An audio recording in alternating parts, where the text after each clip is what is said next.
4 teams, 3 games, 1 ultimate prize. Let's talk about these conference championships.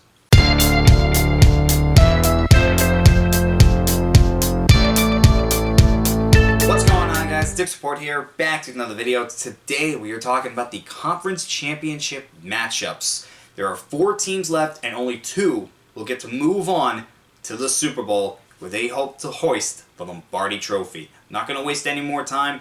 Let's start with the NFC. Alright, and with the NFC, this is going to be such a fun matchup because it's 2 division rivals that split in the regular season with Washington and Philadelphia. And I'm going to start with Washington because this season is just insane. I feel like if you give this to a Hollywood writer, they would just give it right back to you and say, this is so unrealistic. They were picking 2nd overall in April. And now they have a chance to go to the Super Bowl with a rookie quarterback. That has never happened before. Just imagine, we could be seeing history this year if Washington moves on to the Super Bowl. And Jane Daniels has had a tremendous rookie season. Just tremendous. He has completely turned around this Washington team. He has put them on his back. But make no mistake about it, he's got help. The offensive line has overperformed. There were concerns about it going into the season, and they have done a very good job giving him the time that he needs. Terry McLaurin, one of the most underrated receivers, if you ask me. And don't forget about Zach Ertz. Zach Ertz has been exactly what they needed as a veteran tight end with big game experience. With the Eagles. Interesting. Anyway, defensively, Bobby Wagner is still a very good middle linebacker, the leader of that team.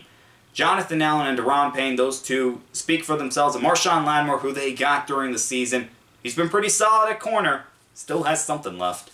And a lot of these guys, there's a lot of motivation here, especially with guys like Payne and Allen that had suffered through just some dark times during their time in Washington. And keep this in mind, they're in their 2nd year with a new owner. 2nd year with a new owner, and they have an opportunity to go to the Super Bowl. Just crazy when you think about it. What's in their way? Their division rival, the Philadelphia Eagles. Jalen Hurts, look, he's a very solid quarterback. He's already led the Eagles to 1 Super Bowl. Now he has an opportunity to take them back to the Super Bowl for the 2nd time in 3 years. That's pretty amazing. With him is Saquon Barkley, who rushed for 2,000 yards in his first season as an Eagle. 2,000 yards. Absolutely amazing. The offensive line, one of the best in the NFL, maybe the best unit in the NFL. At receiver, let's see, A.J. Brown, Devontae Smith. Oh, and don't forget about Dallas Goedert as a tight end. Definitely, with the Eagles, they can be an offensive juggernaut when they are at their best. Now, there are concerns because Hurts hurt his knee, and then Barkley has an injured hand. So, how ready are they going to be to go with Jalen Hurts? Washington can hit you. So, they have to make sure he is staying upright and does not take a lot of hard hits, because if they lose him like they lost him against the Commanders the 2nd time they played him, well, remember what happened then. Meanwhile, with Barkley, he just has to be careful with that hand, alright?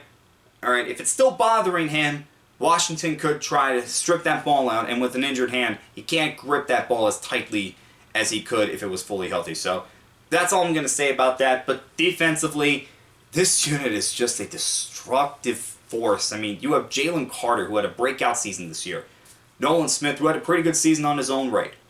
You have Cooper DeJean, who had a very good rookie season, along with another rookie corner in Mitchell. Oh, and by the way, they still have Darius Slay as well. Don't forget about C.J. Gardner-Johnson and a few others on that team. Now, let's not forget, they did lose Nakobe Dean. That could be the one weakness, this linebacking core, that could be the weakness for this team. But we're only going to have to wait and see on that. This is going to be a great matchup. This really is. And with these 2 head coaches, I mean, it's quite a story with these 2 as well. For Dan Quinn, he has an opportunity to right a wrong when he was with the Falcons, and you all know what I'm talking about, so I'm not even going to say any more about that. But he has an opportunity to right a wrong there and get Washington back to the Super Bowl with an opportunity to win it. And for Sirianni, well, like I said, second time going to the Super Bowl in 3 years, he gets a lot of criticism, but it's not easy to do that, and he has an opportunity to get that done. Who wins this game? It's so close. It's a coin flip, and when that happens, I got to go with the home team. I say the Eagles move on. Now, who are they going to face? Well, in the AFC, you have Buffalo and Kansas City. Let me start with the home team this time with Kansas City. I get it. They got lucky a lot during the regular season, but in sports, sometimes it's those that have the most luck end up winning it all, and that's been the case with the Chiefs a lot of the times. Alright, let's face it. But this is also a team that has an opportunity to win 3 straight Super Bowls. That's never been done before. And an opportunity to go back to the Super Bowl for the 5th time in 6 years. 5th time in 6 years going to the Super Bowl. Nobody's done that before. Okay? That's never happened in the history of the NFL and the Super Bowl. Chiefs could be the first team to do that. Patrick Mahomes, yeah, he had a down season, but a down season for him is still a very good season. Alright? Isaiah Pacheco, he's about as good of a running back as any team would like to have. The receiving core, Travis Kelce is still one of the best tight ends in the league. Okay? He's still one of the best. Okay? Even with him taking a little bit of a step back, he's one of the best. Alright? We need to get over that. But the rest of the receiving core, it's solid. I mean, it hurts not having Rashee Rice, but Xavier Worthy has been solid. DeAndre Hopkins, solid. And Marquise Brown, solid. In fact, the offense has looked much better since Marquise Brown came back. Yeah, just a solid group, and that's all that this team would really need when you have a defense like they have. I mean, Chris Jones, he is one of the best interior defensive linemen, probably a future Hall of Famer when you look at it. George Karlaftis, very good edge player, very good. In the secondary, got some very good players there. Linebacking core, still some very good players there. This is just a unit that is just good all around and has made life difficult for teams. There's a reason why, even though they haven't scored more than 30 points in any game this year, they've only lost 2 games. There's a reason for that. And it's because of those guys on defense that is just allowing other offenses to make mistakes, while their offense doesn't really make a lot of mistakes. That's why. Alright, they have a plan, and it's working. Now, are we really going to go against Andy Reid and Patrick Mahomes? Come on. No, we're not. But Buffalo's got something to say about that. Alright, Josh Allen and the Bills, they've been burned 3 times by the Chiefs in the playoffs. It's time. Is it their moment to get by the Chiefs? Can they be the team to finally take them down? We'll see. Josh Allen, look, he's either going to finish first or second in the MVP voting. That's how good of a season that he has had. Oh, and by the way, at running back, James Cook has quietly had a great season on his own. I don't think people realize how good of a season James Cook had that are not in the city of Buffalo. I don't think people realize that because he had a very good season. At receiver, they got Amari Cooper. Alright, they got him during the season to add to a receiving core that has Keon Coleman, that has had a very solid rookie season.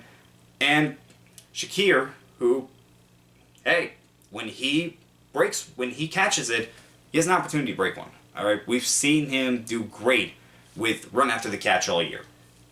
And the offensive line, they are one of the best. Alright, that offensive line has just been great all year long. And on defense, could be considered the weakness of the team, but when they are at their best, they're very good. Okay? Getting Matt Milano back, who they lost at the start of the season, that was big for them. Alright? Still have very solid players. Still have Ed Oliver. Gregory Rousseau has had a very solid season. So this defense, they can put together a good game. And that's what they're going to have to do against Mahomes and the Chiefs. just like they did the first time they played them in the regular season. By the way, the Bills beat the Chiefs. That was the Chiefs' first loss, and the only loss they had where they played their starters, because final week of the season, they didn't play their starters. But against the Bills, they lost that game. So now, can the Bills show that that can also translate to the playoffs, unlike what happened last year? Who knows? And for Sean McDermott to take down Andy Reid, when Andy Reid and the Chiefs have just had this amazing run the last 5 years, that would be terrific for not just him, but for the city of Buffalo altogether. Remember, Buffalo has never won a Super Bowl. They want their Super Bowl. Man, they deserve a Super Bowl. I'm still going to go with the Chiefs, though. So I got Philadelphia and I got Kansas City. Look, I know what people are going to say, but I said Kansas City is going to three-peat from the very beginning. I'm not going away from that. Okay? Now, who's going to win the Super Bowl? That remains to be seen. Alright guys, let me know what you think down in the comments below. And as always, I'll see you guys next time.